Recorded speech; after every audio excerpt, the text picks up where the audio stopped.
Bismillahirrahmanirrahim. Assalamualaikum warahmatullahi wabarakatuh. Alhamdulillah wassalatu wassalamu ala Rasulillah wa ala alihi wa ashabihi wa mawalahu ba'd.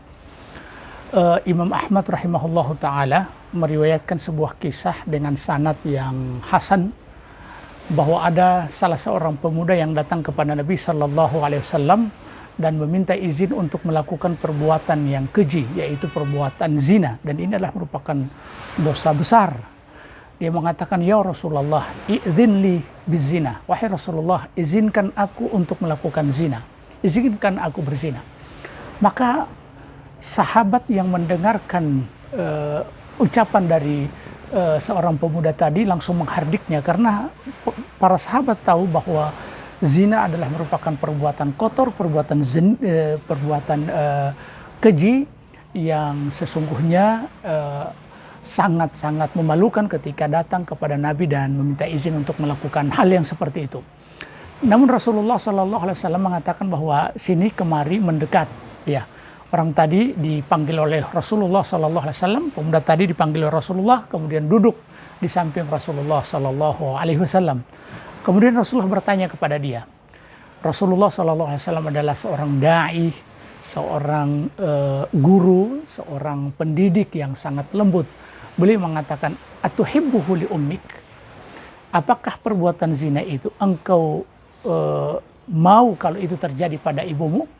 Kemudian pemuda tadi menjawab, "La wallahi, la wallahi, tidak demi Allah. Walan nasu, la wallahi, demi Allah wahai Rasulullah, aku tidak ingin. Ja'alani Allahu fidaka." Semoga Allah Subhanahu wa taala menjadikanku sebagai tembusan untukmu wahai Rasulullah. Kemudian Rasulullah menjawab lagi, "Walan nasu yuhibbuna li ummahatihim." Begitu pula manusia tidak ingin kalau itu terjadi pada ibu mereka. Kemudian Rasulullah kembali bertanya, "Afatuhibbuhu li bintik?" Apakah ini juga apakah perbuatan zina itu engkau inginkan terjadi pada putrimu? Dia menjawab, "La wallahi, la wallahi, tidak demi Allah. Wahai Rasulullah, ja'alani Allah fidak." Dia mengatakan tidak. Maka Rasulullah juga menjawab, "Walan nasu yuhibbuna libanatihim." Begitu pula manusia tidak ingin kalau perbuatan zina itu terjadi pada putri-putri mereka. Kemudian Rasulullah bertanya lagi, "Afatuhibbuhu li ukhtik?" Apakah zina itu engkau inginkan terjadi pada saudarimu? Dia mengatakan, "Tidak demi Allah wahai Rasulullah." Kemudian Rasulullah menjawab, "Walan nasu yuhibbuna li akhawatihim." Begitu pula manusia atau orang-orang tidak ingin kalau itu terjadi pada saudari-saudari mereka. Rasulullah kembali bertanya lagi, "Afatuhibbuhu li ammatik?" Apakah zina itu engkau mau kalau itu terjadi pada bibimu dari jalur ayah? Dia mengatakan, "La wallahi, tidak demi Allah wahai Rasulullah." Kemudian Rasulullah mengatakan, "Walan nasu yuhibbuna li ammatihim." Begitu pula orang-orang tidak ingin kalau perzinahan itu terjadi pada bibi-bibi mereka. Kemudian Rasulullah bertanya lagi, "Afatuhibbuhu li khalatik?"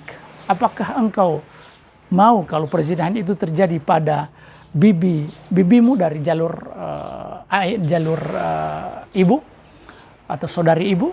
Maka dia mengatakan, "Tidak demi Allah wahai Rasulullah." Maka Rasulullah mengatakan, begitu pula orang-orang tidak ingin kalau seandainya perzinahan itu terjadi pada bibi-bibi mereka. Maka kemudian Rasulullah SAW meletakkan tangannya di dada seorang pemuda tadi yang meminta izin untuk melakukan zina. Kemudian Rasulullah SAW berdoa, "Allahumma ighfir dzanbahu." Ya Allah, ampunilah segala khilaf dan kesalahannya. Ampunilah dosa-dosanya. Wa tahhir qalbahu. Dan ya Allah, dan sucikan hatinya. Wa hassin farjahu. Dan jagalah kemaluannya. Sejak Rasulullah SAW berdoa, sahabat tadi atau seorang pemuda tadi yang datang minta izin tidak pernah lagi melirik dan tidak pernah terlintas bagi dia untuk menginginkan melakukan perbuatan zina. Dari kisah ini, Masya Allah, beberapa pelajaran penting yang bisa kita petik. Pertama, bahwa sesungguhnya para sahabat adalah orang-orang yang memiliki keinginan untuk ingkarul mungkar. Karena mereka tahu bahwa kemungkaran itu wajib untuk diingkari. Sebagaimana ketika mendengarkan seorang pemuda tadi meminta izin kepada Rasulullah SAW untuk melakukan sesuatu perbuatan yang keji dan kotor. Rasulullah ada dan mereka tidak menunggu Rasulullah, tapi mereka langsung quick respon. Merespon dengan secara cepat, mengingkari orang ini dan menghardiknya. Karena mereka tahu bahwa ini adalah sebuah kemungkaran. Yang kedua, menunjukkan bahwa perbuatan zina itu adalah merupakan perbuatan keji dan kotor. Ya, wala taqrabuz zina innahu kana fahishatan wa sa'a sabila. Firman Allah Subhanahu wa taala, dan janganlah kalian mendekati zina, sesungguhnya dia itu adalah perbuatan keji wa sa'a sabila, dan seburuk-buruk jalan. Begitu pula kita lihat secara fitrah bahwa manusia tidak ingin kalau perzinahan itu terjadi kepada keluarga dekat mereka, kepada ibu mereka, kepada saudari mereka, kepada anak-anak mereka, kepada bibi-bibi mereka. Nah, kalau kita tidak ingin itu terjadi kepada keluarga kita, lalu kenapa kita lakukan kepada orang lain? Ini menunjukkan bahwa sesungguhnya perbuatan zina itu adalah perbuatan yang keji. Pelajaran selanjutnya bahwa seorang pendidik, seorang murabbi, seorang da'i sesungguhnya harus memiliki hati yang lembut. Yang dia inginkan adalah hidayah. Walau kunta faddan ghalidhal qalbi lam faddu min haulik. Firman Allah Subhanahu wa taala, sesungguhnya jika engkau memiliki keras hati, sesungguhnya mereka akan berpaling darimu.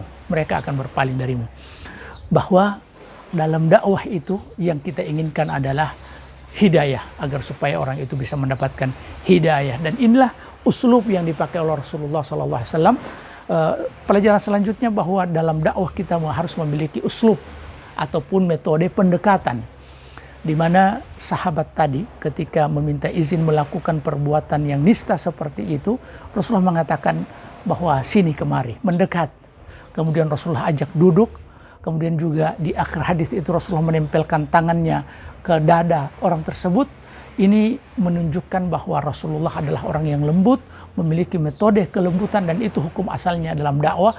Meskipun di beberapa kesempatan Rasulullah memperlihatkan ketegasannya, tapi hukum asal dalam dakwah itu adalah lemah lembut.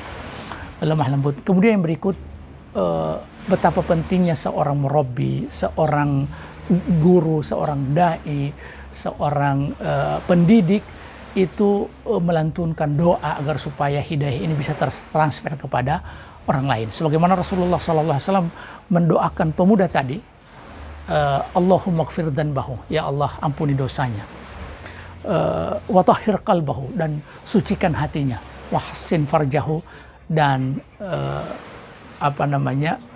jagalah kemaluannya. Ini adalah merupakan senjata seorang mukmin yang memiliki kelemahan di hadapan kemahabesaran Allah Subhanahu wa taala, dan juga doa sekaligus jembatan yang akan menghubungkan kelemahan seorang hamba menuju kemahakuasaan Allah Subhanahu wa taala. Terima kasih atas atensinya, dan kita memohon kepada Allah Subhanahu wa taala semoga Allah Subhanahu wa taala mengampuni dosa-dosa kita, mensucikan hati kita, dan menjaga kemaluan kita. Wassalamualaikum warahmatullahi wabarakatuh.